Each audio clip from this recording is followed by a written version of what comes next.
welcome to episode 499 of the Man That Can Project podcast. I'm your host, Lachlan Stewart, and today we have a truly inspiring guest with us. He is a man who has journeyed from high-intensity world of professional rugby to the equally demanding realm of personal fitness and training. He's the founder of 98 Gym here in Australia, a place that's not just about lifting weights, but also lifting standards and expectations. A place where inclusivity means holding everyone to the same high bar. Ladies and gentlemen, I'm thrilled to introduce Chris Feather. Now, Chris has built a fitness empire that's transforming lives, creating a community that's as focused on mental resilience as it is physical strength. Today, we'll delve into his journey, the hard work, the transitions, the challenges, and the triumphs. We'll explore the philosophy that drives 98 Gym and learn about the unique programs that are making a difference in so many lives.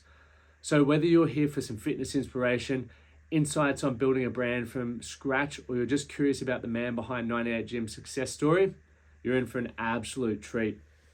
But before we dive into the conversation with Chris, I would love to remind you to subscribe to the Man That Can Project podcast wherever you're listening. Right? By subscribing, you'll get instant access to the weekly episodes filled with inspiring stories, practical tips, and expert advice. And, a lot of people ask me, how can we support you and what you're doing? The most simple thing you could do, and one that has the most impact, is share the episodes with people that you believe will get value from it. Share the episodes on social media and hit that subscribe button, because what that then allows me to do is impact more people with the incredible guests that come on the show and continue to deliver incredible guests. Guests that we have coming up. We have a naturopath coming on talking about the link between gut health and mental health. We have an expert on psychedelics, which is going to be a very interesting one, a longevity expert, and so many more brilliant experts coming on to help you gain the insight and tips to better improve your life. Now, if you could take that 30 seconds to do that, that would be amazing. But without further ado, let's get started on the episode with Chris. Episode 499 of the Man That Can Project podcast.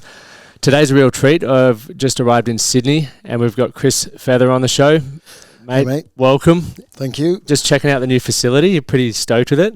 Yeah, very happy with it. Yeah, we new facility in the Sydney Swans headquarters at Moore Park. It's got our gym and head office here, so it's been nice nice to be around. Yeah, you were showing me around before, and it's hard not to be inspired walking around that and like being around high performing people. And I think as a business owner, and you're also a former athlete as well.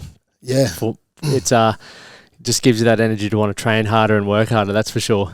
Yeah, it's been good. It's been a sort of, like you said, I sort of came from a professional sport background, so having the opportunity to open a gym in a professional sport high performance centre was a no brainer really. And sort of one of the things that got to me was they call our entrance the boot room. And so the boot room, yeah, so we walk in through the boot room and the Swans players go right into their gym, and then the 98 members go left into our gym. And it was like, I was just like, right there, brushing shoulders with professional athletes on the way in. It's pretty cool. Are you going to have an end of season like throwdown to see who's fitter, athletes versus the 98 crew? Because your programming is insane. Yeah, I think it's a funny thing actually. We've had obviously like this partnership with the Swans, and people are like, oh, get some competitions and this and that. And I think, any professional athlete is built and trained and everything else to do their job as a professional athlete. I think you'd definitely have some sort of rowers and stuff like that out of a lot of gyms that could come and beat some athletes, but then it's like, could you go on the field and do what they do? Yeah, well, exactly. So it's kind of situational. Yeah. But yeah, we'll definitely have we'll have some fun, I think, that's for sure. Yeah, awesome. When I was, Brad, who you met up in Brisbane when you were at 98 in Brisbane, he's like, mate, you got to meet Chris. You got to have Chris on the show because obviously you're both Englishmen, but he hit it off well. And when I was doing a lot of listening, I've listened to a few podcasts that you were on, and then obviously looked all through 98. And the boys in Toowoomba, like Phil Curry and Simon Cook and all that, have been doing your program for as long as I can remember. There are a few things that I wanted to pick your brain on that I feel, from a selfish standpoint, are going to help me better improve my life, but I also know our audience can benefit from it as well. You run a hugely successful business. You've had what did you play, 9 to 10 years professional footy, or maybe Yeah. more, 12 years. Yeah, it would be about 10. Yeah. Yeah, professional footy. So you've got high standards. You have results that back everything that you do. So I guess things that I want to take this conversation of the value of hard work, because I saw your dad had a major influence in that. Adaptability and career transition. A lot of our audience are blokes, and there's a thing around midlife crises and all of that sort of stuff. But to me, I just look at it as a change from one moment in your life to the next. You've done that from being a professional athlete to then going into business. Yeah. And obviously then the influence of mentors and the environment around you. But before we sort of navigate into that, I'd love to sort of hear where it all began for you back in the UK. Yeah, so I'm from like a small town called Keighley, which is an industrial town in the north of England. Yep. They're all pretty much the same, very cold, quite misty. Yep.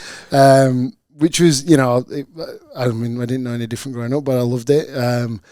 Like you said, my dad owned his own business. He was a mechanic. Mum was a teacher, so they both worked all the way through. And I have a sister, so a year younger than me. We sort of, like I say, went to school, grew up in Keighley, enjoyed life there, plenty of sort of outdoor activities, and played a lot of different sports and all this type of thing.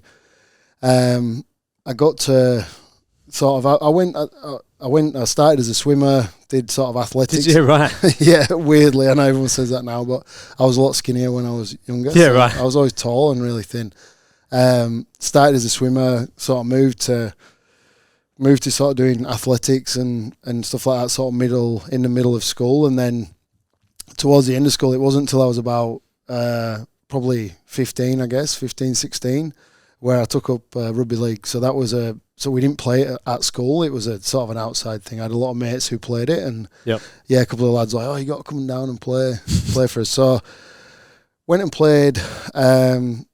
No, sorry, actually, I played rugby league younger. I was probably 13. Played for Keighley and a couple of other clubs. When I got to finishing off at school, I'd applied to go to uni, sport and exercise science at Leeds Met, which is a pretty decent uni over there. And at the time, I was playing for a club called Wakefield Trinity. So I was playing for the academy. It wasn't I wasn't being paid or anything like that. It was just for fun. I had a few mates out there, and ended up getting offered a full-time contract to play Super League when I was 17. So just in the gap between leaving school and going to university. So it was a bit of it was one of those things. Like I said, I hadn't played sport rugby all my life. So it wasn't one of those things where I've just always wanted to be a professional rugby league player. It was one of those things where I really enjoyed it, and it was something I didn't expect really. So when it came up, it was it was a bit of a sort of tough or weird time, I guess. My mum, like I said, my mum's an academic. She was a teacher and everything else, and so the university path. And my dad, he's a workhorse really, but he wasn't really into sport. He watched my sport, but he still doesn't watch any other sport apart from like myself or my sister that we're involved in. And so it was I remember getting offered the contract and thinking, all right, like I wonder how this is going to go with my parents, and like they're sort of locked into me going to university. But I went home, and my mum sort of one of the two major things she ever said to me, like, or most major things, she was just like, oh look, you so many people will never get this chance and you'll never get it again. Like, you could always go to uni later if you don't enjoy it or if it don't work out, but there's no way you can turn this down. So from there, sort of put a pause on university and went played. It'd be 10 years. So I played for a few clubs in the Super League, and then had a year in France with a mate that I'd played rugby league with, Jules Rinaldi. I sort of played with him throughout my career, and then he moved home and I moved there. Had a year with him, which was great. It was kind of like a wind down. We sort of played a game every other week, and we were in the south of France. So you go down to Biarritz on your weekend off, or living the dream. Up to the snow, and it was crazy. Really enjoyed that, but it also kind of gave me a bit of a break as well from the sort of wheel of Super League. I'd been offered a deal to go back and play another 3 years at the club I'd finished with, but I'd just kind of, I don't know, I felt like I'd kind of had enough. And one of my really good mates, Sam Burgess, had just signed to play for South, so as I was wrapping up in France, it's like, all right, I either kind of go back to England and sign another 3 years professionally, or something else, stay in France or whatever. Sam rang up and just said, mate, like, oh, this is, we love it here. Come on holiday, take a break. We'd already been to Australia a few times on holiday. Come over, see what you can do. Like, you can come and stay with me. Don't worry about rent. Like, I'm sponsored by Jeep at the time. I've got a spare car you can use. And so the golden ticket, I was mate. Like, so again, I made that phone call to my mum. I was like, oh, look, kind of wrapping everything up and throwing it in and going to Australia and seeing what happens, or coming back to stability in the UK. And, my dad has a business, and, that was kind of always in the back of my mind, that I'd finish playing and go work with my dad. And again, she's like, look, do it, get over there, test it out, see what it's like. We're always here if it don't work out. And so I did. And then, that's kind of from that, sort of got over it, loved it. I was a retired sportsman, so it's kind of, Australia don't need any more retired sportsmen, so the visa was like impossible to come by pretty much. So I was on a holiday visa. The only sort of options looked like, from my experience, which was, like I said, professional sport with no qualifications really, apart from that, was gym stuff. So like gym manager or personal training manager were the two visa options at the time. Neither of which I'd done before. So I hadn't been a gym manager, I hadn't been a PT manager, and both of which you had to have 12 months on your visa, which I only had a 12-month visa. So as soon as I got here, it was less than a year. So it was a bit of a random one. From there, I went and did a PT course in Australia, because I'd done a lot in England, but it was sort of different over here. So I did the PT course, started doing a bit of PT just in the parks and stuff like that, and then another sort of real pivotal point in my life, I'd met Russell Crowe in England when he was shooting Robin Hood, when he first met Sam. So we had a mutual friend, Dean Widders, who... Oh, yeah. So we had a mutual friend, Dino, and I was playing with Dino at the time, and obviously, like I said, really good mates with Sam, and Dino was really good mates with Russell. So he'd said, look, can you get these guys, let's meet up, let's have a Guinness in Nottingham, not Nottingham, Sherwood Forest. So I'd met him briefly in England. When I got here, obviously, I was living with Sam, so we'd kind of bumped into each other, had a couple of drinks here and there, and got on, did a few little jobs, and ended up getting a job training him for a company called Jim Jones. They were the US based company, and there was needed to do some training pre-production of Superman.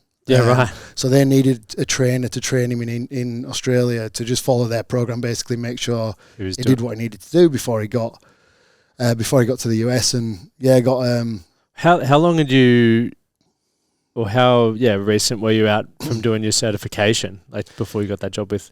What would it be? Not long, 6 months. But there wasn't, to be honest, there wasn't a lot in the certification that probably we hadn't done previously. And I always think, everybody needs the qualifications, but the experience as well is sort of worth its weight in gold. So I think, off the back of that, we just sort of got a phone call to help through this piece, and Russell had requested I do it, and training for it went really, really well. It was, the guys at Jim Jones were great. The program was great. It was a like dream job really in Sydney. So I was, training a few clients, and then I'd have Russell, and it was, it was gold. And then sort of from there, this is a long story. Yeah. Just stop me if you need me to. But from there, went to Jim Jones then. Sort of within all the stuff with training Russell for Superman, I met Mark Twight, who was the founder of Jim Jones, who's an unbelievable bloke. Like, sort of really, I suppose I met him and a couple of the other guys at Jim Jones upon like retiring from sport, and kind of like not having the team around you, and not having the highs and the lows of the games every week, and like, it'd been a long career. It was like, it was a big drop really. I was in Australia, it was brilliant, But it was a bit of a weird time. Having the opportunity to do some work for Jim Jones, meet Mark Twight, who definitely had a great outlook on.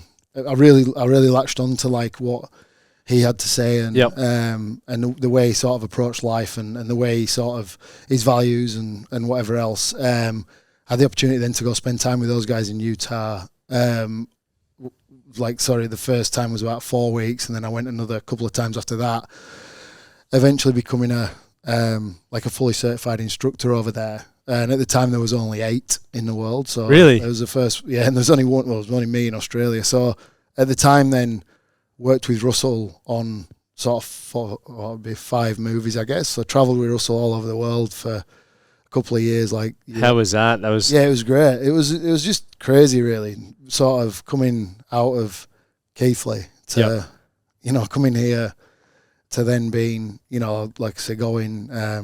The first job was in New Orleans, and then we went back to the UK, and then did New York and Iceland, and it was crazy.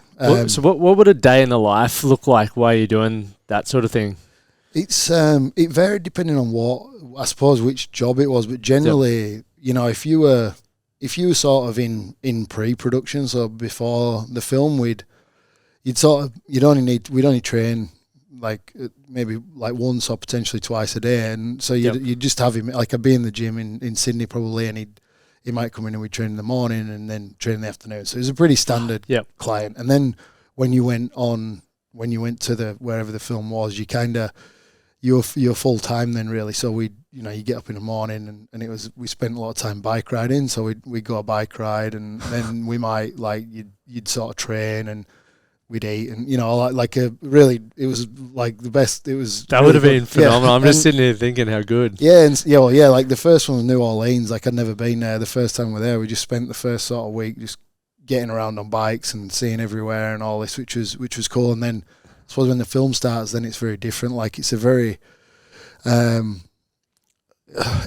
taxing job. Like look as an actor to look at what they actually do. It's impressive. It was impressive to me, like watching kind of Russell, know all his lines, know where to be, remember it. It's a big job, a lot of sort of pressure. And so, and also then learning a script for the next film or whatever it may be. So there'd be minimal time then. So you might have an hour, 40 minutes a day where you'd try and fit something in, or we'd ride to set or wherever it may be. Like in Iceland, we rode to set every day pretty much. So it was wow, which was cool,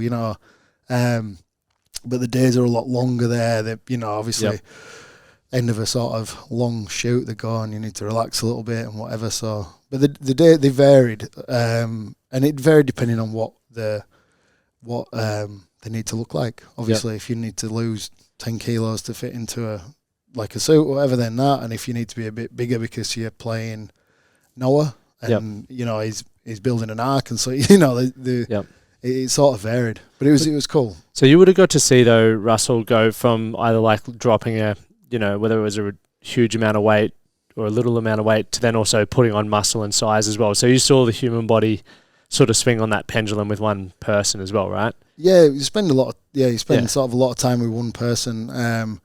There's a decent amount of change, and it's good. It's sort of a good experience. I find that interesting. I wanted to sort of touch on that just because there are a lot of people who have limiting beliefs that they can't get their body to a specific, whether it is building muscle. I hear a lot of blokes always saying, I can't put on muscle, but they refuse to track calories, or they might not look at their training program, etc. Same with weight loss. But then obviously, with Russell, you managed to do both, right? That's one individual achieving 2 outcomes depending on what he needed. It just needed good guidance and, Yeah, they have I'm not taking anything away from it, but they also have, like you said, they have the best of everything. So they would have a trainer and a program and a chef who would make the food, and then so. But you're right; it's kind of like how important is it to you? Yep. And in that situation, it's very important. Like if it's the job. So if you're not at a certain weight or whatever that you're supposed to be at, then you're not doing your job basically. And he took his job very, very seriously. So it was it was good. It was an experience. And do you feel like being around Russell and I guess other people on set, and even coming from the rugby and your family, the hard work that it instilled with you, was there one pivotal moment or one moment that really stands out for you from any of those phases in your life that made you recognise the importance of hard work? It's been a sort of a constant. It's been a constant thing in the back of in front of me for a long time. Like I said, I grew up in a, it was like a industrial town, and my dad was a mechanic, so and it was always cold and wet where we were. So it was, it wasn't a glamorous type of job. He was up at 4 a.m. Worked all day and it was cold, and and a lot of lifting and carrying and oil and diesel, and then he'd come home at night at 6 or 7, and I'd be like, oh, wow, he works hard, and he was kind of well known for that as well. Like people knew he was a grafter. That's what they used to say. He's a grafter, your dad. But then I looked at what it brought us as a family as well. Not taking anything away from my mum, she worked as well. But I looked at what it brought us. It brought us. We went overseas on holiday. We had a nice place to live. Like we always had a sort of nice car. We had the opportunity to go out for dinner as a family and all those things. And it's like, all right, this is because of hard work. And this is, you know what I mean? It was one of those things that, and you could see it. I guess it was drilled into me from an early age, and never it's never let me down. There's never been an opportunity where I've thought, oh, I worked too hard on that. And you never, even you work hard on something that don't work out, at least you've worked hard on it. So you never regret working hard. Yeah, it's interesting, and I look at. I asked you what your day looks like, because I'm always curious to see how people spend their time, and your day looks very similar to mine. I personally feel like you work hard, but you also have this balance around things that are important to you. Always look after your own health. I saw there was time for training. You're picking your kids up from school. You're in the office. You're doing all of these things that are important to you, but you're not doing a million things, which I find. It's reassuring for me because, as I said, my calendar looks very similar to yours. I don't have the kids part, but it's great to see someone achieving so much but still having that balance, and obviously bringing that back to your dad was a role model for you and instilled hard work. You're doing the same for your family and even for the people around you, where it's like Chris is, successful business owner, has played elite sport, awesome family man, great mate, and he's still managing to make time for everyone. He doesn't have to sacrifice, because a lot of our clients in the Man at Camp project feel like they have to sacrifice health and they have to sacrifice relationships in order to achieve career success, and I just don't buy into that. And once again, I get to chat to a lot of successful people like yourself who also are proving that it's possible to do it another way. Yeah, I think, like you say, I suppose from the outside, it always looks a little different than probably it is from the inside. You sort of, I suppose, the term successful as well. You never kind of feel like we're just there yet, if you know what I mean. Which is probably one of those things that, from what I can gather, never happens. But I value my family and my wife. Without my wife, I wouldn't be where we are now. So I value those. I value the kids, obviously. Again, I see the time that my mum and dad put into me growing up and everything else, and I've walked away from, moved overseas and everything else. But I can really, you can look back, I suppose, as you get older and then you have kids and you look at these things that happen to you, or that your mum and dad did for you when you were younger, that at the time never really clicked. And then I think, oh shit, like my dad, he would come home. He'd go to work at 4 a.m. and then he'd come home at 8 o'clock, and like a couple of days a week, and he'd walk all the kids on our street to school. So we'd walk over the field and we'd look at, okay, whoever can pick, when we're at this lamppost, the school bell rings. Whoever picks the right spot when the bell rings gets the choice of the chocolate bar on the way home. And then he'd come and pick us up at 3 o'clock, and he'd have 5 chocolate bars, and it'd be like, all right, well, you pick. And you think, I think now, I come to work at the same time. For me to get home in the middle of the morning to walk the kid, it's a massive sort of, it's an hour, and you sort of and then to do the same at night and then to go back to work.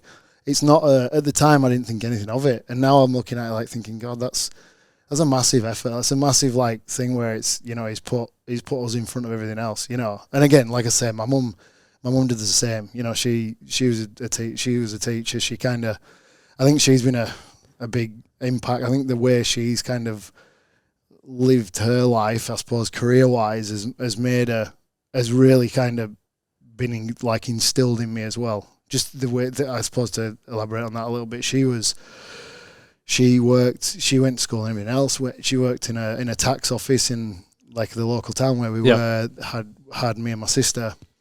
After that, went back to university to do a teaching degree. Then was a teacher for, you know, I don't even know, probably, I guess I'd say it'd be 10 years, and sort of moved through the ranks and got to the point where she was like, actually, I'm not enjoying this anymore. You know, I've spent a lot of time, talked to a lot of people and everything. Like, I think back in the day, which I'm talking sort of 20 years ago now, she wanted to be a life coach, which wasn't a thing back then. This was 20 years ago, because she'd spent a lot of time talking to people and helping people, and he went back to uni, did like sort of qualification to be qualified in being a life coach, and then quit a job being a teacher to kind of explore it a little bit. And it started as she'd have 2, 3, 4 people a week, and it was just helping it with friends of friends and all that, to the point where she was doing a lot of it, and then got offered a job in for a bigger company. But then again, got to that point, she was like, you know what, this is not right. This is not what I want to do, and drew a line in it there, and then moved on to something else. I think for me, I think that kind of made the transition from footy to this quite a lot more smooth, because I looked at, well, my mum did this for 10 years and then totally switched to do something totally different, and it was a success, and then did something else again after that, you know. That's awesome to have such great role models like that. It's, especially the generations before, it was very rare for them to change professions, right? It was, you choose your career and you stick to it, you grit and bear it, regardless of how fulfilling it is or how much you enjoy it. And I look at that now, and you know, like I suppose I look at that now, and I think again it comes back to the family. You know, my dad's kind of working in his job and everything else, and I suppose like I look at myself now. You make this gave my mum the ability to go back to university. You know, I'm hoping like I can do that for my wife if that's something she wants. You know, I can't right now. She's working as well, and we're kind of both. You know, but I hope that can be something I can do. I feel like I look at these things that my parents have done, whether it be as a parent or partner or whatever, and then I'm like, all right, hopefully I can do that. It's a good driving force. And what is the drive behind everything that you're creating now? The drive behind it is like creating for my family, really. You know, like I want my kids and to be able to grow up with whatever they need, really. Like I said, I want to be able to, if they want to go to university, we can afford, or they want to go to school, or whatever it is that they want to do, or they want to have a year out and go and travel the world, or we want to be able to facilitate that. I'm not saying we're going to give them everything for free, but I want them to feel like, I want them to have the ability to make a choice to do whatever they want, really. And if 98 can work, and we can, make the family financially comfortable and all that, that's kind of, I suppose that's the end goal for me. There's a lot leads up to that. Like, I love the job. So that's one of those things that, again, I feel very lucky that I love it. I love the job. I love training firstly. And then I love the people that I get to, I used to get to hang around them and train with them. Now I can like employ them and they work for us, and we all work together, and I come to work and it's like, my wife jokes, like when I'm like, oh yeah, I've got to go, I've got to go to Brisbane this weekend and work. And she's like, oh, yeah, work, what a nightmare. You got to go, what do you mean? You got to go train, do FYF, have a coffee with Jaden, like anything else? And I'm like, oh, look, it's not quite like that. But it actually is. But it's cool that you've created that for yourself, though, as well, right? Like, I think I'm sure there's so much risk that you've taken in order to put yourself in that position. It's very easy for people to maybe look at what you have created and not see what's going on behind the scenes, which we sort of touched on a moment ago. How did 98 come to be? So obviously that year you were training Russell for a while. Your visa was running out. How did it all? How the hell did you get a visa? Well, and obviously there were these things that I could do, and one of them was a gym manager. So when we were kind of wrapping up one of the films and my visa was dying out, I sort of said to Russell, look, at the time he owned a building at 98 Riley Street in Darlinghurst, and on the ground level was like an office gym. So it'd been fitted out like an office gym for the levels above, and he owned it, and at the time he's like, look, you can go and use it and rent, you can actually go use it, you can rent it off me. So I like rented space off him to do PT, and that's where we would train him and whatever. And it was nice, it was cool, like a really cool space. It'd been fit out really nice, and there was no one in there really. So coming back from, off the back of the film work and Jim Jones and these other, and obviously like a sporting career, it was kind of saw in my mind there was a bit of a gap in the market. I kind of came to Sydney and I wanted to train at a gym because that was just what I'd done for the last however long, and went and tried all these gyms out, and I'm like thinking there's all these, at the time, then I suppose still now, there's all these different fads and all these different things, and I'm like thinking, I've been educated over the last 10, 11 years on how to train, and it's evolved. Like 10 years ago we were doing 10k runs twice a week to keep fit. Towards the end of my career it was a lot of erg-based stuff, a lot of mass stuff, like it got smarter. So when I left playing, I feel like we were training at the peak, if you know what I mean. Yep. So then I'd come and you'd jump in a group circuit session, for example, and I'd just feel like, I'm not going to do this 5 times a week because this isn't smart. Like this is not what I want to do. I'm not going to spend money firstly and time to not like lift a decent percentage of my body weight to get stronger. Like this is called a strength session, but it's actually not, because the limit is 40 kilos. Like it's not going to get, and so. Yeah, I'd seen this sort of gap, and it was a sort of analogy I use all the time when people ask me, is like, if you wanted to be the best business person in the world, you look and see who you think would be the best business person in the world, and you seek out any kind of sort of things they've done, like podcasts or written a book or any articles they've written or anything else, to kind of just understand it and learn it and try and emulate it. And I'm like, okay, who's the fittest and strongest people in the world? Like, well, it'd be professional athletes at some level, somebody along those lines. So, and then if we want to get fitter and stronger, why are we not doing what they're doing? Because they're definitely not doing this. You just made that sound so simple, right? Well, it was that simple in my head. Yeah, and so then it was like, there's literally nowhere. There's some very good smaller gyms, definitely, like smaller gyms, some great coaching and all that in Sydney, but at the time it was, I wanted to train in a group with a team like I had done when I was playing footy, and I didn't want to go and do PT. It wasn't a thing, it wasn't what I was seeking, and I'd looked at Jim Jones, and that's what they were doing. They had groups, and they were doing specific strength days and specific like energy system days, and then they'd have a team day at the end of it, and it was like, right, okay, let's try and build out something like that here. Said to Russell, look, I think we could do this. We could sort of, off the back of this professional sport career, and we pull some people in, and let's build out a program. We'll open a gym that's it's not exclusive, but it's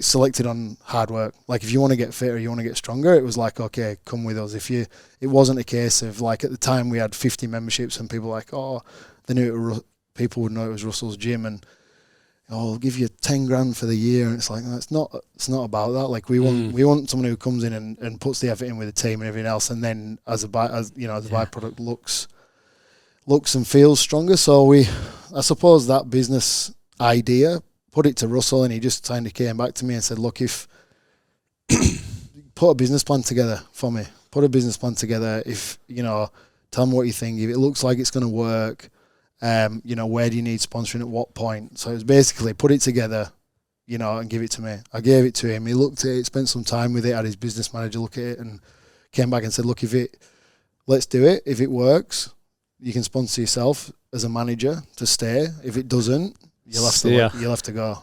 And that was it. Had you ever done a business plan or anything like that? No, never. But you mentioned something earlier about like sort of mentors and people around you. I feel like from, I suppose moving here, I met some really, really great people, like through training, basically taking PT sessions. I met some great people, and all the way through, even up to right now. You know, like I've got some very like people who like friends and mentors that helped, and so yeah, I put it. Sort of asked one of the guys to help me with it. He's still a member of the gym now. Put it together for me, and yeah, that was the first one I ever did. And now I've still got it, and I look at it and, and I laugh, because I think if somebody gave this to me now, it would be like it looks like my son's done it. Well, mate, simple and effective potentially. Yeah, I think so. Yeah, it does show the power of environment, though. One thing, you know, I played footy in France as well, and I never had an environment of people who are, I guess, financially successful. We had a lot of people from Toowoomba who play professional rugby and all that sort of stuff. So you see that, but you never get to understand the other elements of life that make you successful, from being a good parent to finances, etc. So I'd never thought that was possible for myself. And then obviously going down the sport route as well, you start getting connected with people who start having conversations that open your mind and also your network to other people, and all of a sudden, you know, you're learning about things that you didn't think were possible for you, and you recognize that, fuck, that bloke's just like me. If he can do it, I can do it. And it's sort of this snowball effect. And, you know, I'm really deliberate with who I spend time with and who I want to learn from, and what things I can learn from people and what I can hopefully give back to others. And for a long period of my life, I never did that. I just sort of knocked around like a piece of tumbleweed. Yeah. I think a lot of people aren't very deliberate with who they spend time with to try and better their life. So it sounds like that's one of the things, it's, you know, part of the theme of what's helped your success as well. It definitely has, yeah. I've got a lot of people to thank, I guess, for sort of where we are now in this stage. I think something you touched on earlier, it was like, oh, seem like you can do everything and you fit everything in and you do this and you do that. And actually, you really, there's a lot of things where you get to the point, like you say, like actually, you know, what's the priority? It's like either it's family or it's close friends or business or whatever. And then there's certain things that like you might get invited to that's like, look, that just doesn't fit in there. As much as I'd like to go to it and it, you know, it'd be great. Unfortunately, there's just no more time in this week for that thing. Yep. I think that's vital. Like, I think you have to be able to do that. I think from, you know, and I go back and forth with my wife on this a lot, because I don't have sort of an issue in saying I can't be there. Yeah. If it's not a priority, you know, and I'll be totally honest by saying, look, I can't be there. I haven't spent enough time with my kids this week, and I want to, you know, I've been away all weekend, so Saturday and Sunday I'll be at home, and that's it. You know, like there's obviously things that override that, like if something happens at work that needs sorting, or if, you know, a friend needs you or whatever it may be. But as a general rule of thumb, I think as far as like, people and influence around you, it's that, you know, there's an overused quote, like you're a result of the 5 people you spend the most time with. Honestly, I couldn't believe in that anymore. Yeah. I've been lucky from the start. Like I said, I've met, I suppose, the gym being in Darlinghurst and sort of like in a sort of decent area of Sydney, and there's a lot of like, you know, CBDs 5 minutes walk away, and there's a lot of creative agencies around where we are, and I feel like I've had some, I've got some great friends and mentors that have really helped me with some, like, money can't buy advice and time, and, you know, like there's a guy, Adam Tripp Smith, who he owns a company called Convoy now, and that's like a keg hire business. So he started another one. He's been through multiple businesses, multiple capital raises. You know, like being through COVID like everybody else did, where his whole business closed down. He has a family, wife, you know, like son and daughter, and I look at the way, I suppose, like you said earlier, like I look at him and I just think, right, this guy is doing everything. You know, like he's operating at a very, very high level at business. He's built a team that, he has an outstanding team. Like his team all train at our gym, but they're a team inside of work and outside of work. Yeah, they're, you know, like it's a team where, you know, I think a lot of people talk about building culture and this and that and the other. Like a lot of people talk about it and some people do it. Like he's doing it, and I think a lot of it's not deliberate as well. I think he's just a good leader. And then, you know, his family life. Like he's been and supported me at. Like an event. I remember being at an event. I mean, he does it all the time. We've been at an event in Melbourne. We at the gym in Melbourne. He came. He supported us at this event all day, and it got to 4:00, and we finished. We're like, okay, like let's go and have a beer, all the lads and that. He's like, look, I can't. I'm on an Uber. I'm on the flight at 5. I need to be home on a Friday afternoon because I have dinner with my wife and kids. We go out to the Italian in Balmain, and this is what we do. And it's like, that decision is a really easy one to be like, oh, you know what? I'll ring my wife because she will understand. Like, I'm in Melbourne, have a couple of drinks, and I'll get on the flight in the morning. Because, you know, my wife would understand as well. Like, that's where but it isn't. It's like a conscious decision of, okay, I've done this, which is great. Supported Chris in the gym and everything else. Go back, spend the time with the wife, wake up at home on Saturday morning, take the dog out. You know, like, I've taken a lot from him. It's moments like that. I had a very similar moment with a guy when I first moved back and I met my wife. I was a completely different person, and I was at the pub, and I turned around and was talking to this gentleman. I don't know who on earth this bloke was, but what he said to me literally changed my life. And he's like, I can't remember the specific question, but my response was like, oh, it's fucking fucked. And he's like, how about you tell me what you really mean instead of swearing? And at the time I was like angry, but then, you know, it went away and I thought about that and I was like, man, I'm a terrible communicator. I can't really tell people what I'm talking about. It's like a way to sort of protect yourself or whatever it was. And ever since then I've been like, I need to really hone in on my communication, right? And I used to mumble and whatever, but what has come from learning to communicate, well, obviously I started the podcast as a result, and network has exploded and so many opportunities, and it all stems back to that one guy. Because had he not said that, my mum's told me millions of times, open your mouth when you're talking. You know, it sounds trivial, but for me it's like that one, what he said, and just watching how people act or what they say to you can literally transform your life, as opposed to saying, yeah, I'm a good father, but, you know, not saying you're not a good father if you don't go home that night. But those small things of discipline and standards really rubs off on people. Yeah. You're right. I think all through, there's still things now that come to me and I think, oh, that's it. We have a guy, we do training academy here, and there's a guy, Michael Marshall, who he has a coaching company now, but he's been a member of our gym since we started, and he takes a part of our training academy around communication. And, you know, I sat in there and obviously like we put it all together in the content, and so we know it, you know, I know what's going to come but I sat and listened to it, and he said, it's not what you say, it's what they hear. And I've probably heard that a million times in the past and never really thought much of it. But in that sort of sat in there listening to him and just thinking about like everything, like work, like home, like the kids, like I was like, and since that, it was a couple of months ago, I'm conscious of it now all the time. Yeah. It's weird. Yeah, it's cool though, but sometimes you just need to hear it multiple times, right? To create that change. So obviously 98 worked out well for you. You were able to sponsor yourself. Yeah. It's kind of getting there. Is what I keep telling people. It's getting there. I was able to sponsor myself. We opened the gym at Riley Street in 2010. Russell owned it.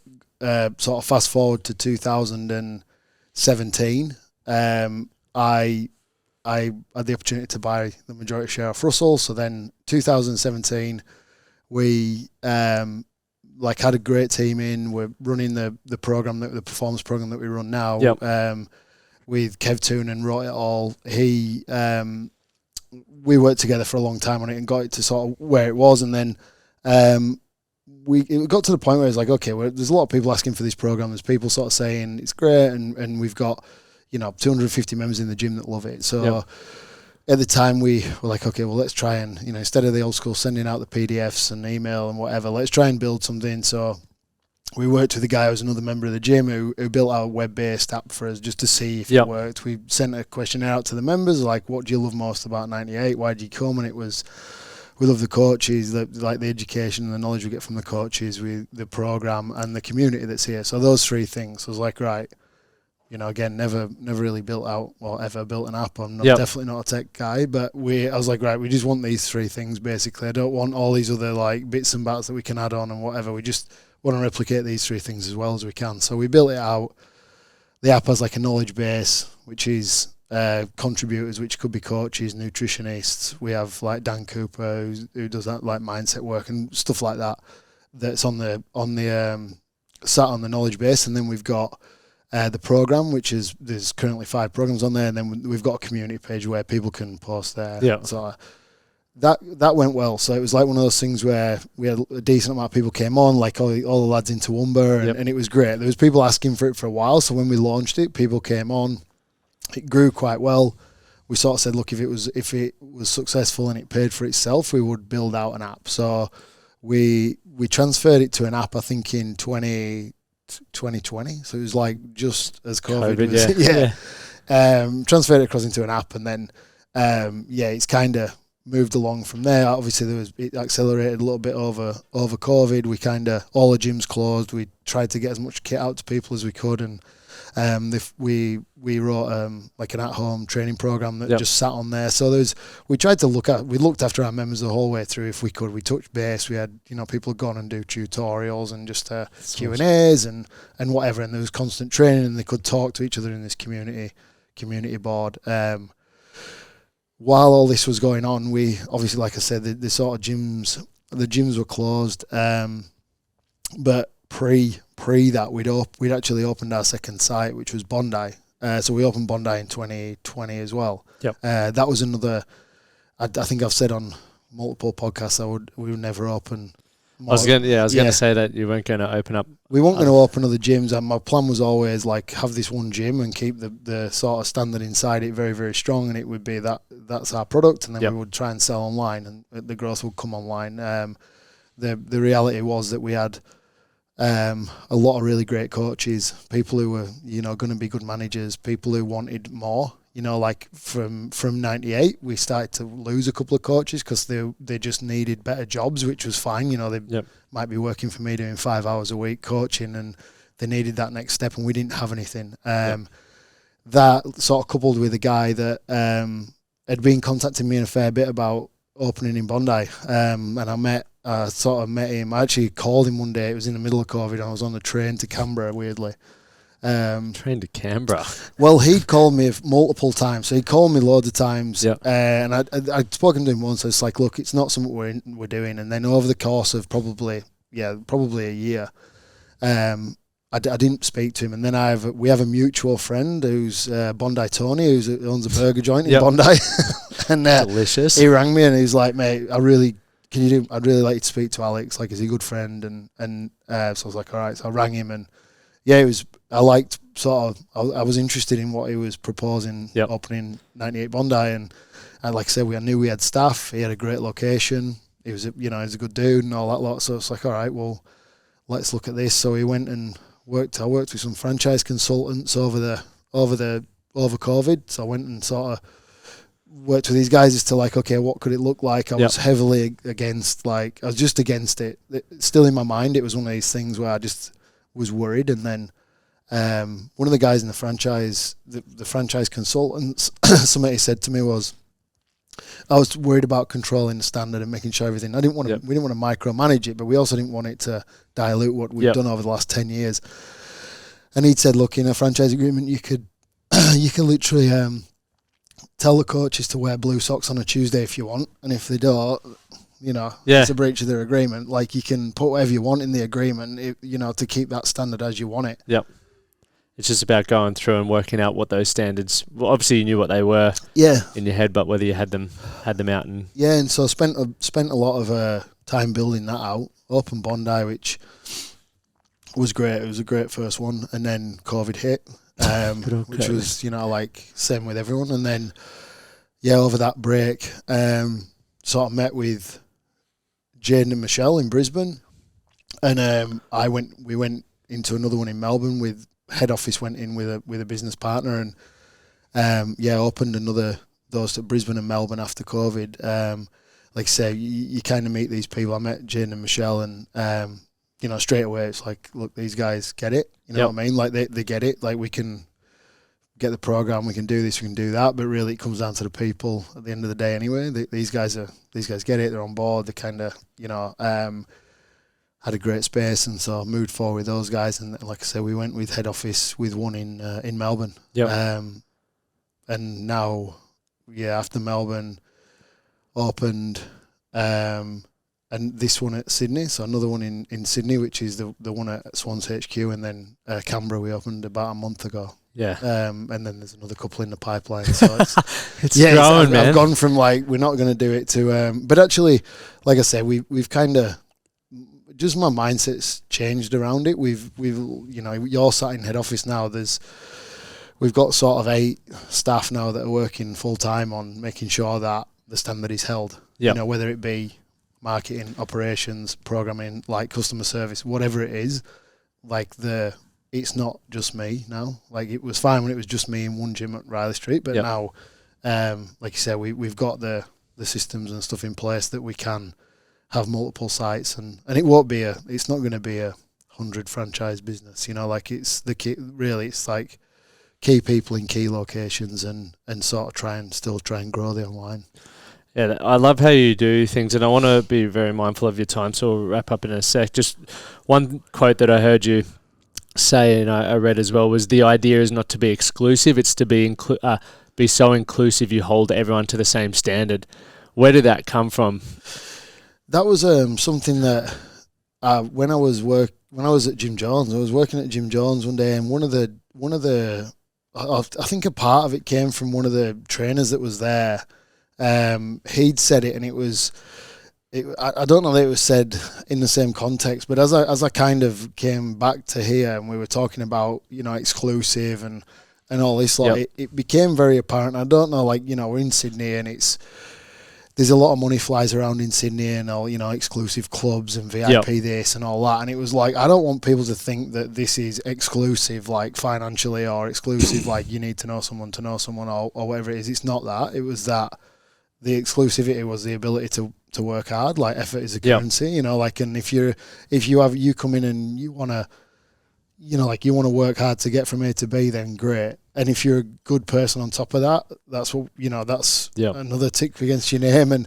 And it was about building out a team. Like it was a membership. Like we were, you know, we had members in there, but it wasn't a case of, you know, we had at the time people who came and were just like, I absolutely love the gym. I love the training and everything else, but I'm a student. I really can't afford it. And I'd be like, fine. Like what can you afford? And we put them in at that because it was important to have that person and their personality and values in our group. Yeah.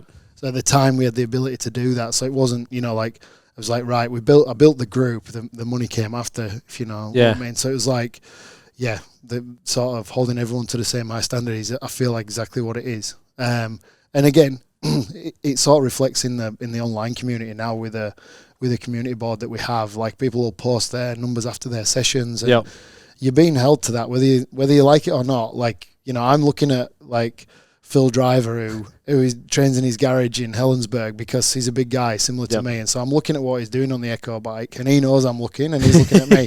You know what I mean? Yep. And same with the guys in Toowoomba. It's like, it kind of built out that we were able to kind of do it in gym, and then now like it's great because we can kind of do it online as well. Yeah. When I read that, for me, I wrote it down because I'd really been struggling to articulate ours in the same manner. It's not exclusive for that. It's more around standards, because the people that I surround myself with, and obviously it's your career, their attitude and their boundaries and their standards rub off on you. So if I'm hanging around people that don't have the same standards, it sort of drags you back. And when I read that, I was like, that's absolutely bang on. A success story from obviously your online programming as well, because there'll be people listening from all around the world to this as well. Your online programming is insane. I follow you and see you putting stories up. You put one up the other day where you're on the bike. I think it was 12K holding 141. We've got the online, the sort of 98 training online program now has developed. Like I said, we had at one time we had one guy writing one program, and now we have Wade Farmer who writes the performance program. So that's the sort of default program we run in the gym. And then there's the strength program where we have a guy called Nolan Cody. He writes that, and then Luke Corey who does the capacity work. And so now there's you have a hybrid one as well. Dan Potter. God, he'll kill me because that was the first one. We have the hybrid one as well. So the hybrid and the performance are running gym, and then the strength and capacity are sort of outside gym, and then we have groundwork, which is the body weight sort of like kind of edited a bit from COVID, but similar to the COVID one. yeah, it's been great to see. Actually, it's been great to see the people get on board, and like I said, the team at head office are bigger. You know, like we're sort of. It's a really big part of the business, and I think it ties in all the franchise. It ties in all the franchise and the company-owned gyms all together as well. Yeah, I think a point to touch on that, and we'll wrap up on one thing I enjoy about following yours or Jaden's work is like you get to see the community, but you also see what you're doing online. And for me, when I saw you post workouts all the time, and I give them a crack as well. I'm like, I got to try and hit the same fucking pace. But now I've seen the size of you, 6'5" and muscly as all buggery. I'm like, all right, I can drop my numbers a little bit, but it gives you something to chase. So regardless of where you are in the world, if you have access to the erg, like you said, or a bit of flat space, you can get involved with it as well. Yeah, definitely. Yeah, on that, I do always say I'm a one-trick pony. So you give me a bike or a ski or a roller, I'm okay. Like give me anything else, you'll notice all my workouts are like bench or one of the ergs. Yeah. Not many burpees or handstands or anything else in there. Yeah. Well, Chris, thank you so much for coming on. For everyone who is listening or watching, you can find all the links for 98 gyms for your online programming and obviously where the locations are as well in the show notes as well. So if you do want to get involved with some training, but mate, it's been unreal chatting to you and sort of getting to unpack your brain a little bit, and congratulations on all your success, and I look forward to seeing the direction you guys continue to go. Yeah, thank you. It's been good. Cheers.